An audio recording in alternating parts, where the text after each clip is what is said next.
अस्सलाम वालेकुम रहमतुल्लाहि वबरकातुहू।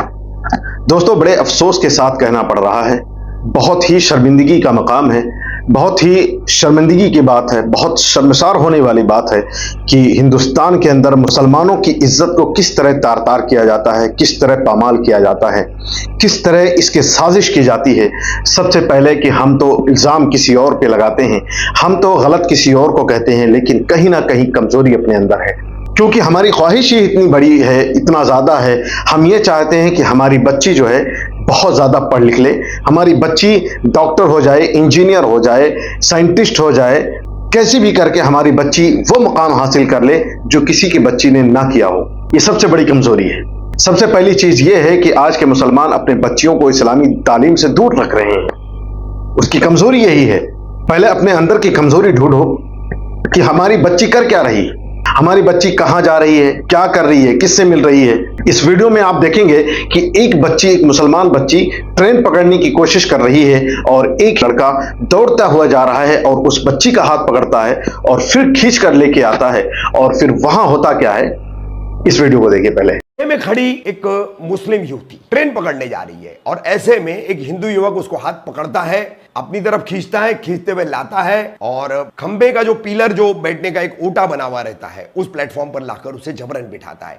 किस तरह से बिठा रहा है। फिर बाद में लड़की बातचीत करके चली भी जाती है, ट्रेन में बैठती है और उसके जाने तक उसका और इस युवक का आई कांटेक्ट बराबर बना हुआ है। ट्रेन शुरू होती है, लड़की गर्दन हिलाती है, चली जाती है। बेगैरतों को क्या कहा जाए, कब जागेगी इनकी बेगैरत। अरे भाई, आप लोगों से हमारी एक ही रिक्वेस्ट है, एक ही गुजारिश। जैसा कि आपने वीडियो में देखा कि एक जो मुसलमान बच्ची है, नकाब लगाई हुई है और दौड़ते हुए जा रही है, ट्रेन को पकड़ने की कोशिश कर रही है और फिर एक लड़का उस दौड़ता हुआ जाकर उसका हाथ पकड़ता है, खींच के लेके आता है और फिर उसे रिक्वेस्ट करता है, इल्तिजा करता है, गिड़गिड़ाता है उसके सामने और कहता है कि कम से कम मेरी बात तो सुन लो।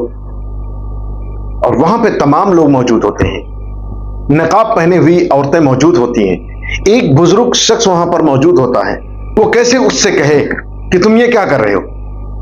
इतनी ज़मीर मर चुकी है, इतनी गैरत नहीं रही। कम से कम अगर इस तरह का काम हो रहा है ना, तो ये सिर्फ और सिर्फ कमजोरी है अपने बच्चियों को इस्लाम की तालीम ना देने की। ये जो बच्ची जा रही है, उससे उसकी बात मानती है, उसकी बात सुनती है, फिर उससे पता नहीं क्या नंबर वगैरह लेती है, फिर ट्रेन में चढ़ती है, फिर उसके बाद निकल जाती है। मतलब कितना जलील, मतलब शर्म से डूब मरने का मकाम है कि वहां पर होते हुए लोगों ने ना उस बच्ची को डांटा, ना उस शख्स को डांटा और सिर्फ उन्होंने आपस में बातें की और फिर निकल गए। आखिर ये क्या है? ये शर्म का मकाम है, डूब मरने का मकाम है। ऐ मुसलमानों, जरा गौर करो, सोचो, समझो। अगर तुम ये नहीं कर सकते तो कम से कम अपने बच्चियों को इस्लाम की तालीम तो दे दो। कम से कम अपने बच्चियों का ख्याल रखो, उनकी इज्जत, उनकी आबरू का ख्याल रखो। अभी वक्त है, अभी संभल जाओ, सुधर जाओ, इस्लाम की तालीम दो, मदरसे में तालीम दिलाओ। बस मैं इतना कहना चाहूंगा कि अपने बच्चियों को इस्लाम की तालीम से आरास्ता करो, अपने बच्चियों को इस्लाम की तालीम से नवाजो, कुरान की आयतों से नवाजो, कुरान की तालीम से नवाजो, इस्लाम के कुरान और हदीस की तालीम से नवाजो। नबी करीम सल्लल्लाहु अलैहि वसल्लम के बताए हुए रास्ते पर चलने के लिए उनको कहो, उनकी दीन और दुनिया दोनों संवरेगी। अपना बहुत सारा ख्याल रखिएगा, अपने घर वालों का ख्याल रखिएगा।